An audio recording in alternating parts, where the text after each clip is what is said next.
Mexico की एक कदीम दास्तान के मुताबिक सदियों पहले एक औरत ने अपने ही बच्चों को दरिया में डुबोकर मार दिया और अब सदियों बाद वो चुड़ैल बनकर रातों को भटकती है।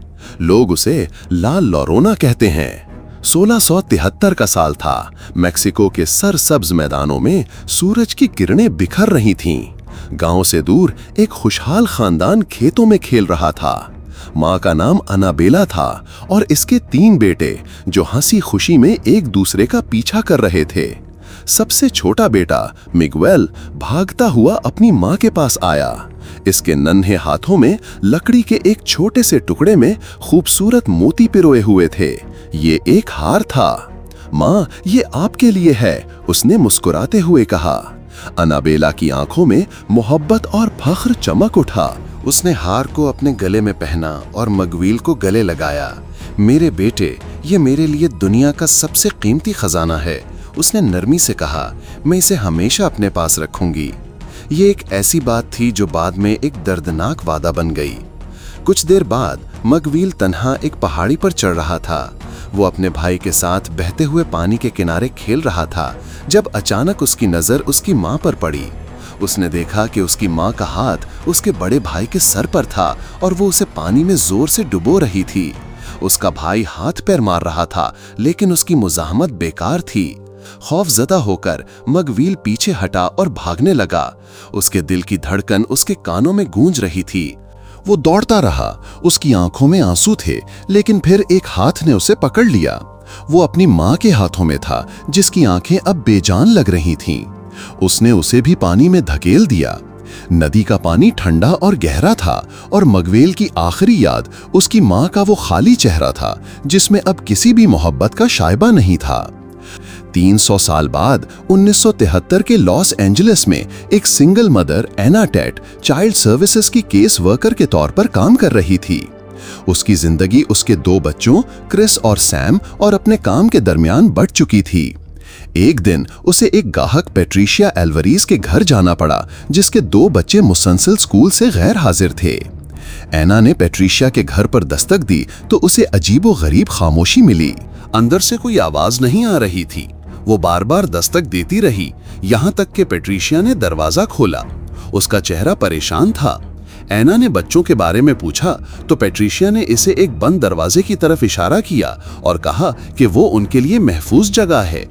जब एना ने दरवाजा खोलने पर इसरार किया तो पेट्रिशिया ने उसे दूर रहने की सख्त वार्निंग दी, लेकिन एना अपने काम को पेशा वराना तरीके से देख रही थी और उसने पेट्रिशिया की बेचैनी को नजरअंदाज कर दिया। जब उसने दरवाजा खोलने की कोशिश की तो पेट्रिशिया ने उस पर हमला कर दिया। पुलिस को बुलाया गया और पेट्रिशिया को गिरफ्तार कर लिया गया।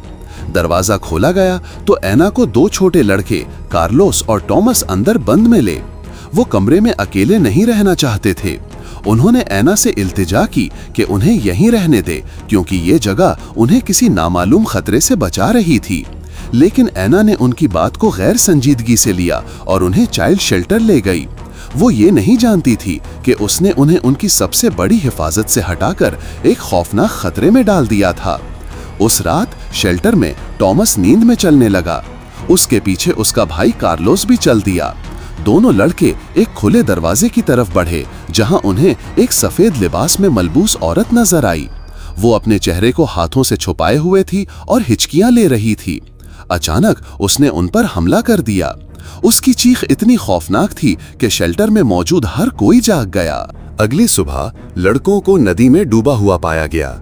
एना को जाए वकुआ पर बुलाया गया, जहां पुलिस ने पेट्रिसिया को उनके कत्ल के इल्जाम में गिरफ्तार कर रखा था।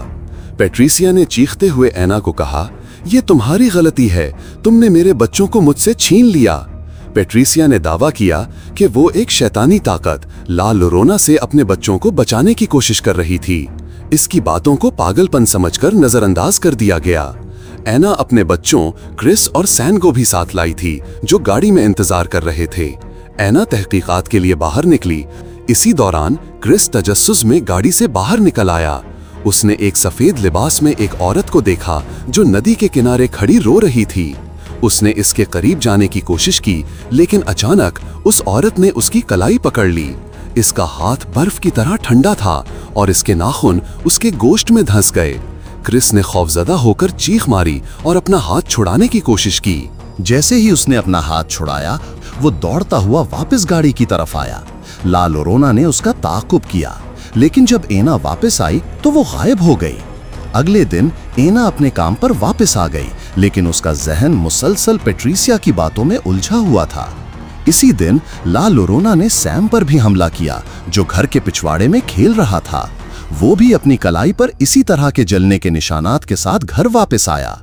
एना ने दोनों बच्चों की कलाइयों पर एक ही निशान देखा तो उसके दिल में खौफ बैठ गया। एना ने पैट्रिसिया से मिलने का फैसला किया। जेल में पैट्रिसिया ने उसे बताया कि उसने अपने बच्चों को ला लोरोना से बचाने की कोशिश की थी। उसने उनको कमरे में बंद कर दिया था क्योंकि ये एक पनाहगाह थी, और उसने उन्हें वहां से निकालने की वजह से एना को कसूरवार ठहराया। पैट्रिसिया ने यह भी इंकशाफ किया कि उसने ला लोरोना से इंतकाम लेने की कोशिश की, और अपनी नफरत में उसने ला लोरोना से दुआ की कि वो उसके बच्चों को वापस ले आए और उसके बदले एना के बच्चों को ले जाए। इस वक्त एना का दिल खौफ से डूब गया और उसने महसूस किया कि वो बहुत बड़ी मुसीबत में फंस चुकी है। इसी रात जब एना सैम को नहला रही थी, ला लोरोना ने उस पर दोबारा हमला किया। ये पानी के जरिए हुआ जब उसने सैम को डुबोने की कोशिश की। एना ने फौरन सैम को पानी से निकाला और ला लोरोना का मुकाबला किया। ला लोरोना का ठंडा हाथ इसके बाजू पर पड़ा और इस पर भी वही जलने का निशान छोड़ दिया। एना ने महसूस किया कि अब ये सिर्फ एक इत्तेफाक नहीं था, बल्कि एक सच्चाई थी। एना ने फौरन फादर पेरिस से राब्ता किया, जो उसे एक साबिक पादरी राफेल ओलिवेरा के बारे में बताते हैं। राफेल अब एक लोक शामान के तौर पर काम कर रहा था और इसके पास गैर मामूली और पुरस्रार चीजों से निमटने का तजुर्बा था। राफेल एना के घर पहुंचा और फौरन ही हिफाजती तदाबीर इख्तियार की। उसने दरवाजों और खिड़कियों पर अंडे के पाउडर और नमक की लाइनें खींची और हर जगह सलीब और दीगर हिफाजती अलामतें रखीं।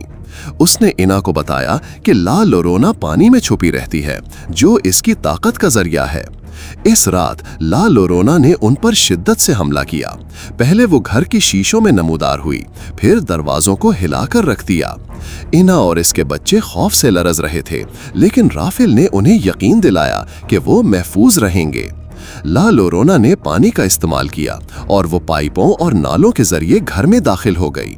राफेल ने एक दुआया रस्म शुरू की, लेकिन ला लोरोना की ताकत इस पर हावी थी।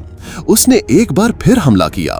इस बार वो घर के स्विमिंग पूल में थी। उसने सैम को खींचकर पानी में ले जाने की कोशिश की।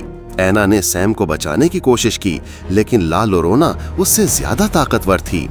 एक शदीद जद्दोजहद के दौरान एना ने महसूस किया कि ला लोरोना के गले में एक हार लटक रहा था। उसने पूरी ताकत से उसे खींचा और वो हार उसके हाथ में आ गया। ये वही हार था जो मकवील ने उसकी माँ को 300 साल पहले दिया था। इसी लम्हे पैट्रिशिया अल्वेरेज वहाँ एक बंदूक लेकर आई। उसकी आंखों में जुनून था। उसने एना से उसके बच्चे वापस लेने की कोशिश की। पैट्रिशिया, जो अब भी अपनी नफरत में डूबी हुई थी, ला लोरोना को एना के बच्चे देने को तैयार थी ताकि उसके बच्चे वापस आ जाएं। लेकिन जब उसने देखा कि एना अपने बच्चों को बचाने के लिए कितनी मेहनत कर रही है, तो उसका दिल बदल गया। वो समझ गई कि वो भी एक माँ है और वो किसी दूसरी माँ को वो दर्द नहीं दे सकती जो उसने महसूस किया था। उसने गन को फेंक दिया और एना को बच्चों की मदद करने दी। क्रिस और सैम खौफजदा होकर भाग गए। ला लोरोना उनके पीछे लगी। क्रिस ने हिम्मत दिखाई और वो हार जो आना ने ला लोरोना के गले से खींचा था उसे दिखाया। ये देखकर ला लोरोना फौरन रुक गई। उसका चेहरा तब्दील होने लगा और वो अपनी इंसानी शक्ल में वापस आ गई। उसने क्रिस को अपने बेटे मिगवेल की तरह देखा और उसका चेहरा प्यार से सहराने लगी। वो एक लम्हे के लिए अपनी इंसानियत में वापस आ गई थी। उसकी आंखों में पुराने दुख और मोहब्बत थी। सैम के पीछे से एक आईने पर से कपड़ा हट गया, जिसमें ला लोरोना का अक्स नजर आ गया। उसका अक्स एक खौफनाक चेहरे में तब्दील हो गया और उसने अपने हाथों को दोबारा क्रिस और सैम की तरफ बढ़ाया। इसी लम्हे आना तेजी से आगे बढ़ी। राफेल ने उसे एक सलीब दी थी, जो एक ऐसी लकड़ी से बनी थी जो इस नदी के किनारे उगने वाले दरख्त से ली गई थी जहां ला लोरोना ने अपने बच्चों को डुबोया था। वो दरख्त वाहिद गवाह थे उसके जुर्म के।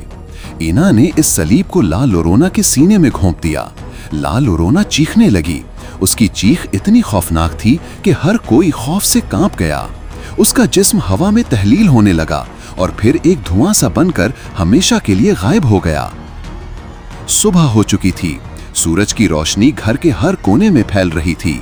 क्रिस और सैम को महफूज पाकर ईना ने सुख का सांस लिया। पेट्रिशिया वहां मौजूद थी। उसकी आंखों में आंसू थे, लेकिन वो आंसू अब नफरत के नहीं बल्कि अफसोस के थे। ला लोरोना की शैतानी लानत हमेशा के लिए खत्म हो गई थी, लेकिन इसकी कहानी हर जगह एक हैरत अंगेज शैतानी अमल के तौर पर जिंदा रहेगी, जो ये बताएगी कि एक माँ जब शैतान की पैरोकार बन जाए तो उसका प्यार किस तरह नफरत में बदल सकता है और इसकी कीमत क्या हो सकती है। ऐना ने अपने बच्चों की तरफ देखा और फिर उन्हें मजबूती से गले लगा लिया, ये जानते हुए कि अब वो मुकम्मल तौर पर महफूज हैं। नाजरीन, उम्मीद है आपको आज की अनमोल फ्लिक्स पर पेश की जाने वाली फिल्म द कर्स ऑफ ला लोरोना की ये रीकैप वीडियो पसंद आई होगी। इस वीडियो का लाइक करने के साथ कमेंट्स में अपना फीडबैक लाजमी दें।